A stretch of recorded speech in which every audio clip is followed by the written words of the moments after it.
तो जनाब अपने जावास्क्रिप्ट कंप्लीट कोर्स में आज डे नंबर 33 हो। जनाब आज दिन हम लोग जावास्क्रिप्ट में स्प्रेड के बारे में समझने वाले हैं। स्प्रेड क्या होता है, इसको कैसे यूज किया जाता है, सारी जानकारी आपको इस वीडियो में मिलने वाली है। चलिए अपनी इस वीडियो को स्टार्ट करते हैं बिना समय गवाए। तो जनाब हम लोग आ चुके कंप्यूटर के स्क्रीन पे। आप समझते हैं कि स्प्रेड क्या चीज है और इसका जावास्क्रिप्ट में किस तरीके यूज किया जाता है।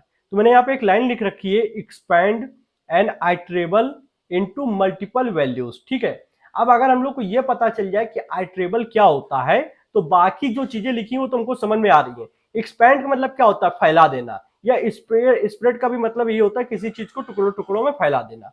इनटू मल्टीपल वैल्यूज, काफी सारी छोटी छोटी वैल्यूज में, ठीक है, काफी सारी मल्टीपल, एक से अधिक वैल्यूज में फैला देना, एक्सपेंड कर देना। आइटरेबल का मतलब क्या है, आइटरेबल हम लोग उन चीजों को कहते हैं जो किसी चीज का ग्रुप होता है, group of elements, group of values, group of characters. ठीक है, अब जावास्क्रिप्ट में आपने अभी तक ऐसी क्या क्या चीजें पढ़ी हैं जो किसी तरीके का ग्रुप होता है, किसी तरीके की चीजों का कलेक्शन होता है। लाइक हम लोग ने एरे पढ़ा रखा है, क्या एरे किसी चीज का ग्रुप नहीं होता है? अगर हम लोग इस तरीके से लिखते हैं 2 3 4 9 5, तो ये एक तरीके का एरे है, ग्रुप ऑफ एलिमेंट्स। ठीक है, उसके बाद हम लोग स्ट्रिंग पढ़े हुए हैं। ओके, अगर स्ट्रिंग को हम लोग इस तरीके से लिखते हैं, डबल कोटेशन में मान लीजिए लिख देते हैं डूम कोडिंग, तो ये ग्रुप ऑफ कैरेक्टर्स होता है। ठीक है, ग्रुप ऑफ कैरेक्टर, इसमें अगर देखा जाए तो सिंगल सिंगल वैल्यू है, पर जब एक साथ मिल जाती है तो स्ट्रिंग कहलाती है। उसके बाद में और क्या आइटरेबल हो सकता है, आपका ऑब्जेक्ट्स। ऐसे काफी सारी चीजें आपने पढ़ रखी हैं। ऑब्जेक्ट्स में काफी सारी प्रॉपर्टी होती हैं, ठीक है, और प्रॉपर्टी की एक तरीके से काफी सारी वैल्यू होती है, इनके कलेक्शन को हम लोग ऑब्जेक्ट बोलते हैं। ठीक है, तो ये जितनी भी चीजें जो ग्रुप में होती हैं, चीजों को मिलाकर बनती हैं, इनको हम लोग बोलते हैं आइटरेबल। तो ऐसी चीजों के साथ हम लोग क्या करते हैं, स्प्रेड ऑपरेटर का यूज करते हैं। अब स्प्रेड अपने आप में ही आप ऑपरेटर बोल दो या कुछ भी, एक तरीके की आपको सुविधा दी रखी है, एक ऐसी चीज दे रखी है जो इनके साथ यूज की जाती है। ये करते क्या है, जैसे आप एरे के साथ स्प्रेड का यूज करोगे तो एरे के अंदर जितने एलिमेंट्स हैं इनको क्या करेगा, इंडिविजुअली, इंडिविजुअली मतलब अकेले अकेले निकाल के फैला देगा। यहाँ पे जैसे लिखा है, इसको क्या करेगा, एक्सपेंड कर देगा मल्टीपल वैल्यूज में। तो अभी क्या है, ये ग्रुप में है, फिर इनको क्या करेगा, सिंगल सिंगल लिख देगा। जैसे 2 अपने आप में अलग से लिखा है, 3 अलग से लिखा है, 4 अलग से लिखा है, 9 अलग से लिखा है, 5 अलग से लिखा है। फिर ये ग्रुप में नहीं है, इंडिविजुअली सारे एलिमेंट्स बाहर आ गए। ठीक है, इस तरीके से इसको स्प्रेड कर देगा। डूम कोडिंग के साथ आप स्प्रेड ऑपरेटर यूज करते हो तो अपने आप में ही एक एक कैरेक्टर अलग अलग होकर आएगा इस तरीके से। डूम, फिर सी ओ डी अलग होगा, आई अलग होगा, एन अलग होगा, जी अलग होगा। ठीक है, प्रॉपर्टी अगर ऑब्जेक्ट के साथ यूज करते हो तो इनको भी इसी तरीके से स्प्रेड कर देगा। तो जितनी भी ऐसी चीजें जिनको आइटरेट किया जा सके, मतलब एक तरीके से आप लूप चलाओ तो एक एक एलिमेंट पे चले, आइटरेबल चीजें जो होती हैं उनके साथ स्प्रेड का यूज किया जाता है। अब स्प्रेड यूज कैसे किया जाता है और एक्चुअल यूज क्या है उसको समझो। ठीक है, अभी तो थ्योरिकल में समझ में आया कि हाँ इसको फैला दिया जाता है, पर कैसे क्या होता है आइए दिखाता हूं। सबसे पहले अगर हम लोग यहीं पे आते हैं, क्या कहते हैं, कंसोल विंडो पे ही कुछ चीजें जाने, तो आपने ये पढ़ा होगा मैथ डॉट मिन। ये क्या करता है, मैंने इसको पढ़ा रखा है। मैथ डॉट मिन एक प्री डिफाइंड आपका बोल सकते हो कि फंक्शन है या मेथड है, जो कि आप अगर इसमें 5-6 वैल्यू डालोगे तो उसमें से मिनिमम वैल्यू लाकर देगा। तो 5-6 वैल्यू अगर हमको डालना है तो मैंने कहा 2, 5, 9, 3, 6, इस तरीके से वैल्यू डाली, तो इसमें से जो सबसे मिनिमम वैल्यू होगी वो हमें छाट कर दे देगा 2। ठीक है, समझ में आता है। पर अगर मैं यहाँ पर एक एरे बना दूं, इस जगह मैं एक एरे बनाता हूं, लेट ARR इक्वल टू, और इसके अंदर कुछ वैल्यू डालता हूं 2, 6, 7, 8, फिर 9, 3, 1, 5, इस तरीके से वैल्यू डाल दी। ये एक एरे है। अब मुझे इस एरे से मिनिमम निकालना है, क्योंकि जाहिर सी बात है कोई भी अगर लॉजिकल बात है तो यहाँ पे देखो आप डायरेक्ट एरे इसमें पास नहीं कर सकते हो। ऐसे अगर आप सोचो कि हम लिख दें ARR और इस तरीके से एंटर दबाएंगे तो ये कहेगा नॉट अ नंबर, ये उसमें से मिनिमम छाट के नहीं दे पाएगा। आपको इसके लिए तो लूप यूज करना होगा या इस तरीके से भी कर सकते हो, मैथ डॉट मिन, और आपको एक एक एरे के इंडेक्स को डालना होगा, पर्टिकुलर एलिमेंट को यहाँ पर मिनिमम निकालने के लिए। जैसे ARR फिर ब्रैकेट में 0 इंडेक्स का, ठीक है, फिर कॉमा ARR फिर ब्रैकेट में पहले इंडेक्स का, ठीक है, फिर कॉमा ARR फिर आपको इस तरीके से दूसरे इंडेक्स का। तो अब क्या होगा, इस तरीके से जब सारी वैल्यूज डालोगे तो स्टार्टिंग में इस एरे की मान लो उन्होंने 3 वैल्यू लिया है, ठीक है, 2, 6, 7, इनमें सबसे मिनिमम क्या होगा वो निकाल के दे देगा। ठीक है, तो उसको करना क्या है, यहां मैं थोड़ा सा इसके सिंटेक्स को सही कर देता हूं, ब्रैकेट को क्लोज करके और यहाँ पे पैरेंथेसिस लगा के एंटर दबाऊंगा तो देखिए 2 आ गया। शुरुआत की 3 वैल्यू को हम लोग ने सिर्फ डाला है इंडेक्स 0 1 2, ठीक है। तो अब हमको करना ये है, मेरा उद्देश्य ये है कि हम इस एरे की पूरी जितनी वैल्यूज है इनको चेक करें और इनमें से जो सबसे मिनिमम हो उसको निकालें। तो उसको करने के लिए क्या कर सकते हैं कि भाई मैथ डॉट मिनिमम में डायरेक्ट एरे तो पास हो नहीं रहा है, तो यहां पर आपका स्प्रेड ऑपरेटर बहुत अच्छे से यूज में आ सकता है। करना क्या होगा, इस तरीके ब्रैकेट बनाया है, आपको अपना एरे का तो नाम लिखना ही है, एरे का नाम है ARR, ठीक है। बस स्प्रेड ऑपरेटर कैसे यूज होगा ध्यान से देखिए, जो भी आपके एरे का नाम है उसके स्टार्टिंग में आइए और 3 बिंदु लगा दीजिए, जो हम लोग इंग्लिश में फुल स्टॉप बोलते हैं, 1 2 3, इसको बोलते हैं स्प्रेड ऑपरेटर। अब ये क्या कर रहा है, एरे के सभी वैल्यूज को इंडिविजुअली इस फंक्शन, इस मेथड के अंदर भेज रहा है। मतलब ये नहीं कर रहा है कि पूरे एरे को भेज रहा है, नहीं, ये क्या कर रहा है, एक एक वैल्यू 2 6 7 8 9 3 1 5 इस तरीके से इंडिविजुअल वैल्यू को भेज रहा है। तो जब इंडिविजुअल वैल्यू जाएगी तो निकल आएगा, कॉमा लगा लगा कर ये वैल्यू को भेज रहा है। तो देखिए इसने क्या कहा, मैथ डॉट मिनिमम में 2 सबसे क्या कहते हैं यहाँ पे कम है, पर आई थिंक लेट ARR 2 6 7 8 9 3 1 5, इसने ऐसा क्यों कहा, क्योंकि 1 सबसे मिनिमम है।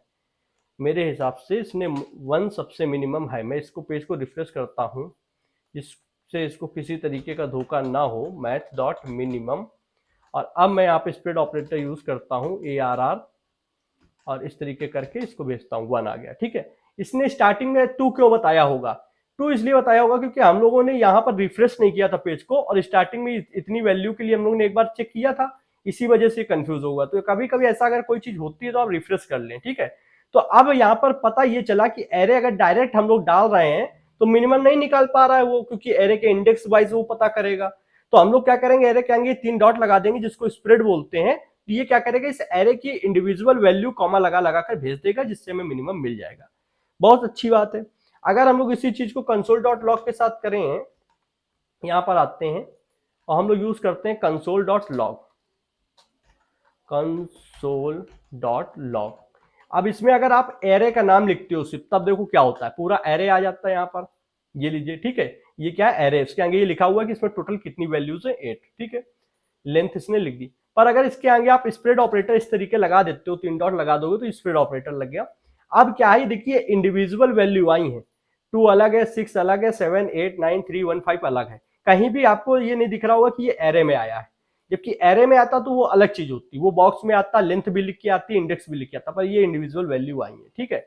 अगर इसी चीज को एक चीज और आपको दिखाता हूँ, स्ट्रिंग के साथ यूज करके दिखाता हूँ। मान लो स्प्रेड ऑपरेटर यहां लगा हुआ है, अब मैं यहाँ पे एक स्ट्रिंग लिख देता हूं, मान लीजिए डूम कोडिंग, ये लिख दिया।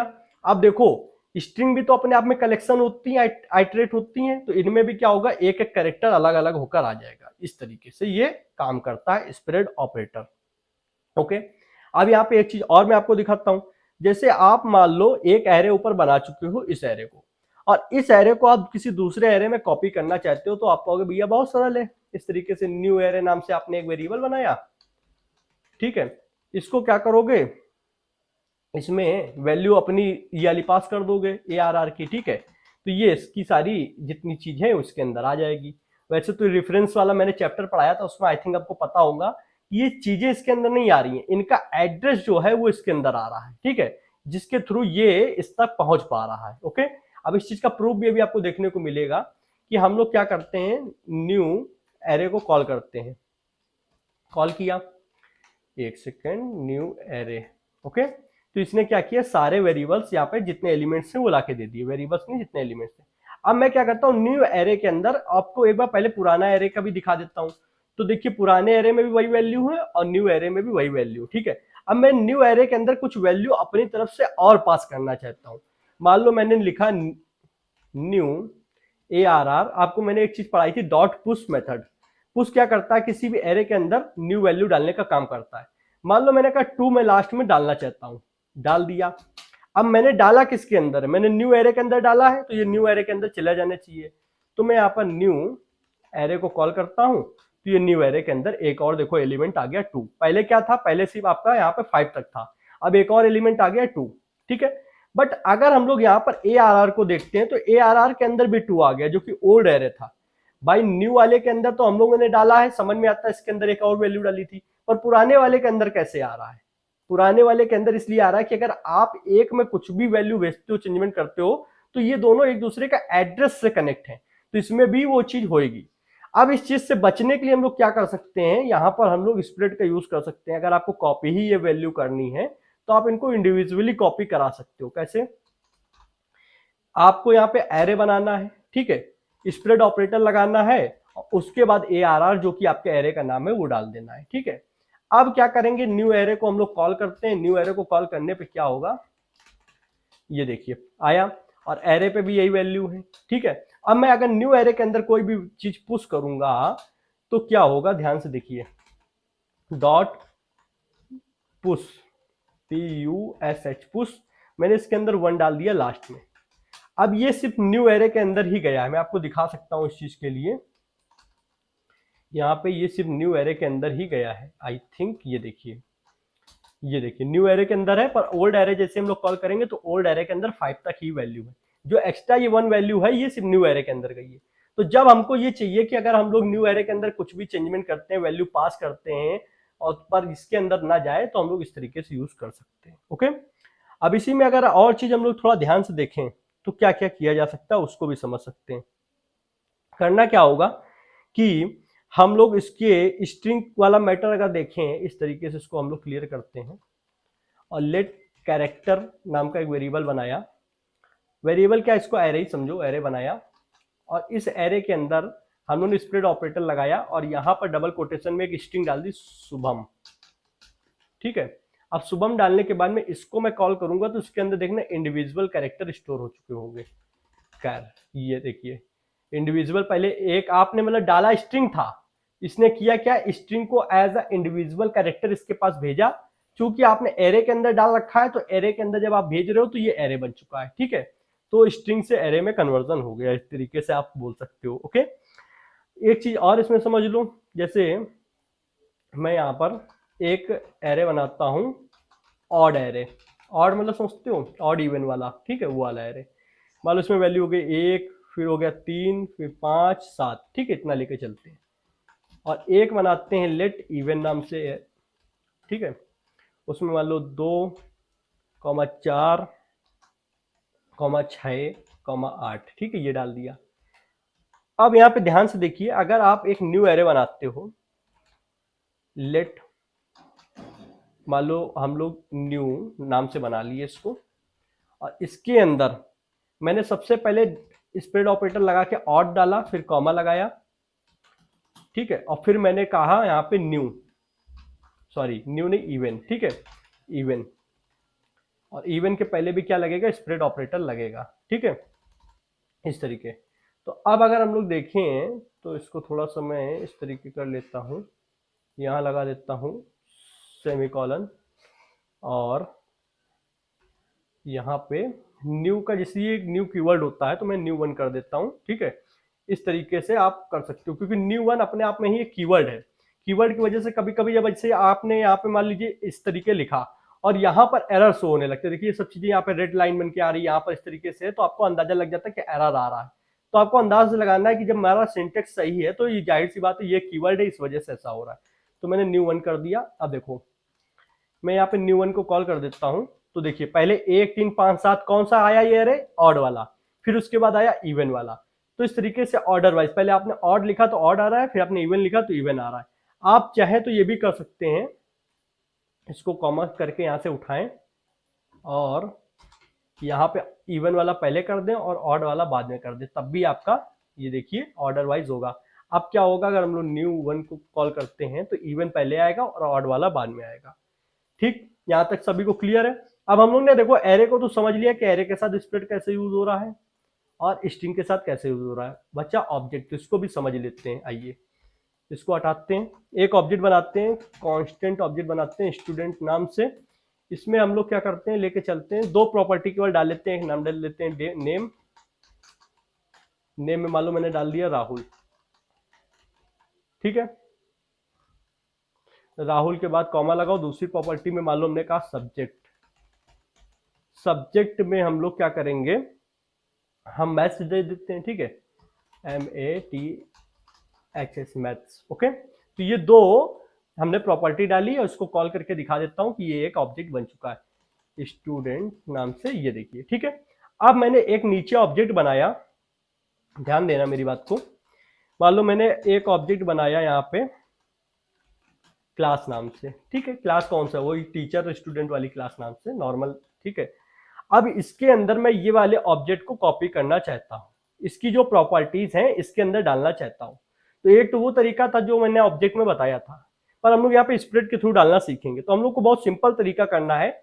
इस ऑब्जेक्ट का नाम क्या है, स्टूडेंट, तो उसको लिखने से पहले 3 डॉट लगा दो, स्टूडेंट लिख दो, भैया ये चला गया। ठीक है, इसकी जितनी प्रॉपर्टीज है अब क्लास के अंदर आ चुकी है। और क्लास आ चुकी हैं तो हम लोग को क्या करना होगा, यहाँ पे क्लास की बजाय यहाँ पे कुछ और कर देते हैं, स्कूल कर देते हैं, क्योंकि यार क्लास भी अपने आप में कीवर्ड होता है। ठीक है, तभी वो ऐसा कर रहा था। अब यहाँ पर आते हैं हम लोग, और यहाँ पे ये क्या लिखा हुआ है, student is not defined.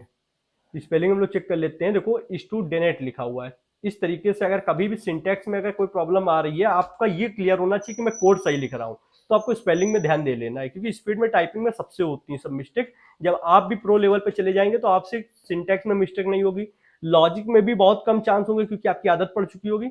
Spelling में होगी, क्योंकि स्पेलिंग में आप इतना तेज टाइप करने की कोशिश करेंगे तब आपके साथ ये होगा। अब स्टूडेंट के अंदर क्या है, नेम के अंदर प्रॉपर्टी, नेम प्रॉपर्टी के अंदर राहुल, और सब्जेक्ट प्रॉपर्टी के अंदर मैथ पड़ा हुआ है। ठीक है, वैल्यू पड़ी। अब मैं यार ये वाला कॉल करता हूँ, स्कूल वाला ऑब्जेक्ट जो मैंने नया बनाया है। ठीक है, इसके अंदर भी देखो सेम चीजें आ गई, जो स्टूडेंट के अंदर थी वो स्कूल के अंदर भी आ गई। कैसे आ गई, स्प्रेड ऑपरेटर के थ्रू। अब एक क्वेश्चन ये उठता है कि मान लो भैया इस ऑब्जेक्ट के अंदर आपने इस ऑब्जेक्ट की प्रॉपर्टीज डाल दी, पर मैं इसके अंदर अलग से भी कुछ प्रॉपर्टीज डालना चाहता हूँ। जाहिर सी बात है, स्कूल है तो मैं कुछ और भी चीजें डालना चाहूंगा, तो कैसे डालूंगा। आपने ये जो ऑब्जेक्ट डाला है इसको कॉमा लगा दो। ठीक है, कॉमा लगाने के बाद आप प्रॉपर्टी जैसे डालते हो वैसे डालो। मान लो एज है स्टूडेंट्स की 21। ठीक है, स्टूडेंट की आप कर सकते हो, फिर कॉमा लगाओ। मान लो कंट्री, ठीक है, उसके अंदर आप मान लो इंडिया डाल दो। ओके, इस तरीके से किया जा सकता है। और यहाँ पे इंडिया में ध्यान से देखिए, ये होती स्ट्रिंग, इस तरीके से आपको करना होगा। ओके, अब आते हैं यहाँ पर, इसको फिर से कॉल करते हैं स्कूल को।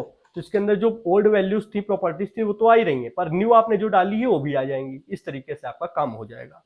ये आप ऑब्जेक्ट के साथ भी यूज कर पा रहे हो। अब अच्छा, एक चीज इसमें मजेदार मैं आपको बताऊं, इसको मैं कमेंट करता हूं, मैं नीचे आता हूं। अगर मैं यहाँ पर एक ऑब्जेक्ट बनाऊं, लेट ऑब्जेक्ट, और यहाँ ऑब्जेक्ट में ये हटा देता हूँ, एक्शन इसमें कंफ्यूजन होगा। अब इसमें मैं क्या करता हूं, इसमें एक स्ट्रिंग डाल देता हूं स्प्रेड ऑपरेटर लगा के। ठीक है, स्ट्रिंग में मैंने डाल दिया अपना नाम SHUBHM। अब बताओ यहाँ पे क्या होगा, क्योंकि ऑब्जेक्ट में आप एक चीज जानते हो कि इसकी 2 चीजें होती हैं एक ऑब्जेक्ट के अंदर। एक होती है प्रॉपर्टी जैसे एज, फिर उसकी एक होती है वैल्यू जैसे 21। तो इसके अंदर प्रॉपर्टी क्या बनेगी और वैल्यू क्या बनेगी। मान लो आपने तो सिर्फ एक सिंगल स्ट्रिंग डाल दिए, तो इसके अंदर क्या क्या प्रॉपर्टीज बनेंगी और क्या क्या वैल्यू बनेगी, आइए मैं दिखाता हूँ। इसको कॉल किया ऑब्जेक्ट को इस तरीके से, OBJ। अब देखो इसने क्या किया, इसको एज अ एरे इसको सेव कर लिया है। एरे बोल सकते हो या स्ट्रिंग में भी आप बोल सकते हो, क्योंकि आपके स्ट्रिंग में भी इंडेक्सेस होते हैं। अब इसको स्ट्रिंग को सेव तो किया है, पर इसकी प्रॉपर्टी जो होती है उसके अंदर 2 चीजें होती हैं, की और वैल्यू का पेयर होता है। तो एक होता है की जैसे एज, और एक होता है वैल्यू 21, और इन दोनों के पेयर को हम लोग प्रॉपर्टी बोलते हैं। तो यहाँ पे की बनी है, उसका इंडेक्स जैसे 0 इंडेक्स के आगे वैल्यू क्या है S है, फिर 1 इंडेक्स के आगे वैल्यू H, फिर 2 इंडेक्स के आगे U, 3 के आगे B, 4 के आगे H, 5 के आगे A और 6 के आगे M। तो जो लेफ्ट साइड में देख रहे हो ये इंडेक्सेस होती है, इनके थ्रू आप इसको निकाल सकते हो अगर आप निकालना चाहो। और जो राइट साइड में है वो आपकी जो आपने नाम डाला है स्ट्रिंग में उनके पर्टिकुलर कैरेक्टर्स हैं। ठीक है, तो ये इस तरीके से होगा। अगर आप कोई एरे भी बनाते हो इस तरीके से, तो एरे में भी जो वैल्यूज होंगी वो उसका इंडेक्स बन जाएगी की, और वैल्यू बन जाएगी उसकी वैल्यू। ठीक है, अब आपको यहाँ पे आई थिंक समझ में आ गया होगा। तो ये था स्प्रेड ऑपरेटर। इनको आप आइटरेबल चीजें एरे, स्ट्रिंग, ऑब्जेक्ट के साथ यूज कर सकते हो जब आपको इन चीजों को एक्सपैंड करना हो, फैलाना हो तब। ठीक है, बाकी हम लोग जब कोर्सेज के कंप्लीट हो चुका होगा तो ये मत सोचना कि सिर्फ पढ़ाकर छोड़ दूंगा। प्रोजेक्ट्स आएंगे और हर प्रोजेक्ट के साथ कुछ ना कुछ नया आपको जब मैं पढ़ाऊंगा तो कहीं ना कहीं चीजें यूज होंगी, तब याद दिलाता रहूंगा। बस उसके लिए जिम्मेदारी ये है कि आपको बने रहना है, सब्सक्राइब करके रख लेना है। तो वीडियो पसंद आई हो तो प्लीज वीडियो को लाइक कर दीजिए, जिससे मुझे भी थोड़ी मोटिवेशन मिलती रहती है। चैनल पर नए आए हो तो चैनल को सब्सक्राइब कर ले, बेल आइकन को प्रेस कर ले, जिससे आने वाले इंटरेस्टिंग कोडिंग वीडियो और कोर्स नोटिफिकेशन आप लोग को मिलती रहेगी। जनाब आज की वीडियो में इतना ही था। थैंक्स फ्रेंड्स, जय हिंद, जय भारत।